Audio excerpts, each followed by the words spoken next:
Collecting on a money judgment can be hard work. What happens when the judgment creditor collects on a bank account, but the debtor files for bankruptcy? Who gets the money?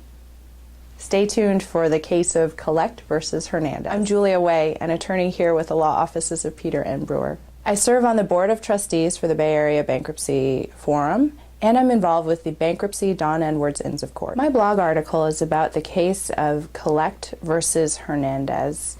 Collect was a creditor that was trying to seize a judgment against Mr. Hernandez. And what Collect did was levy on Mr. Hernandez's bank account. And the way a levy works in California is that you give instructions to the sheriff, and the sheriff actually conducts the levy to seize the funds from the bank account.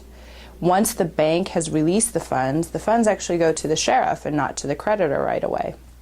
In this case, Collect was able to give the instructions to the sheriff. The sheriff was able to collect the funds, but before the sheriff could release the funds back to Collect, Mr. Hernandez had filed for bankruptcy. Now here's where things got really tricky for the creditor. It's an affirmative duty on the part of the creditor to stop all collection efforts when the debtor is in bankruptcy. So here, when Mr. Hernandez filed for bankruptcy, he was entitled to the protection of the automatic stay, which was supposed to halt all creditor collection efforts. So at that point, what Collect should have done was notify the sheriff that Mr. Hernandez had filed for bankruptcy, there was an automatic stay, and that in this particular case, because it was a Chapter 7 bankruptcy, that the Chapter 7 estate run by the Chapter 7 trustee probably had priority over the funds. However, that's not what Collect did. Instead, Collect failed to notify the sheriff. The trustee was forced to get an order from the court, and then the sheriff, who was totally unaware of the bankruptcy, released the funds back to Collect, and Collect later brought a motion trying to undo the turnover order from the trustee. They lost that motion.